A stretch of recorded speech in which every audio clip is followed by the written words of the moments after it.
പ്രോവിൻസിലെ ചാലങ്ങാടി അച്ഛനും നന്ദിയോടെ ഓർക്കുന്നു. അതുപോലെ തന്നെ വിൽസേഷൻ സഭയിലെ എല്ലാ ജനറൽമാരെയും കൗൺസിലേഴ്സിനെയും അതുപോലെ തന്നെ പ്രൊഫഷണൽമാരെയും കൗൺസിലേഴ്സിനെയും നന്ദിയോടെ ഓർക്കുന്നു.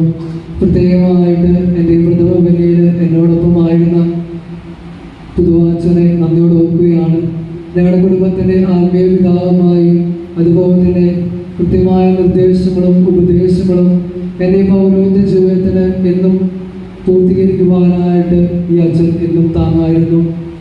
അതുപോലെ തന്നെ കൂടെയായിരുന്ന ബിനു അച്ഛൻ നല്ലൊരു ജ്യേഷ്ഠനായിരുന്നു. കൃത്യമായ ആത്മീയ ഉപദേശങ്ങൾ കൃത്യമായി നൽകുന്ന നല്ലൊരു അച്ഛനും. സന്തോഷമുള്ള അച്ഛൻ ഞങ്ങളുടെ സഭയുടെ ഒരു അംഗമാണ്, ഈ ഇടവകയുടെ ഒരു അംഗവുമാണ്. അച്ഛന് ഒത്തിരി യാത്രയുടെ ഇടയിലാണ് ഇവിടെ വന്നത്. അച്ഛന് ഒത്തിരി നന്ദി പറയുന്നു. കൂടെ എൻ്റെ കൂടെ ഉണ്ടായിരുന്ന ഫാദർ ആൽവിൻ പുതുപ്പറമ്പിൽ എൻ്റെ ഫസ്റ്റ് മുതൽ ഇന്ന് ഈ ഇടം വരെ എൻ്റെ കൂടെ ഉണ്ടായിരുന്ന ഒരു സഹപാഠിയാണ്. ഒത്തിരി സന്തോഷത്തോടെ നന്ദി പറയുകയാണ്.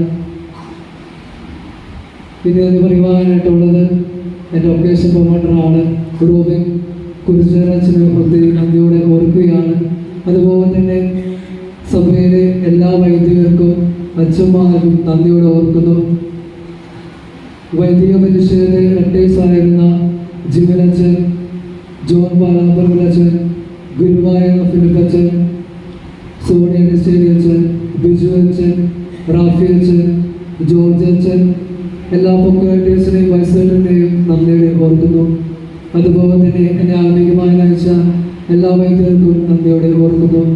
എൻ്റെ റീജൻസി ഡയറക്ടറായിരുന്ന ഫാദർ തോമസ് പുള്ളമണിക്കച്ചനെ പ്രത്യേകം ഓർക്കുന്നു. ഇനി നന്ദി പറയുവാനായിട്ടുള്ളത് അവസാനമായി ഞാൻ പഠിച്ചിറങ്ങിയ മംഗലപ്പുഴയിലെ എല്ലാ അധ്യാപകരുമാണ്. അവർ നൽകിയ എല്ലാ വെളിച്ചത്തിനും അറിവുകളും നന്ദി പറയുന്നു. എൻ്റെ 4 വർഷത്തെ വൈദിക പഠനകാലത്ത് സഹായിക്കുവാനായിട്ട് പോയ എടപ്പള്ളി, വല്ലം, തോട്ടുവ, എടനാട് എന്നിവിടങ്ങളിലെ വികാരച്ചമാരെയും കൈക്കാരന്മാരെയും കാറ്റഗിസം ടീച്ചേഴ്സിനെയും ഞാൻ പഠിപ്പിച്ച എൻ്റെ കുട്ടികൾ പലരും ഇവിടെ ആയിരിക്കുന്നുണ്ട്. അവരോട് ഒത്തിരി സ്നേഹത്തോടെ നന്ദി പറയുകയാണ്. അതുപോലെ തന്നെ അറിവിൻ്റെ ആദർശങ്ങൾ പറഞ്ഞു നൽകിയ വട്ടേക്കാട് മൂക്കുന്നൂർ സ്കൂളിലെ എല്ലാ അധ്യാപകരെയും ഓർക്കുന്നു. അതുപോലെ തന്നെ എൻ്റെ വൈദിക പരിശീലന കാലഘട്ടത്തിൽ ആത്മീയവും ഭൗതികവും അതുപോലെ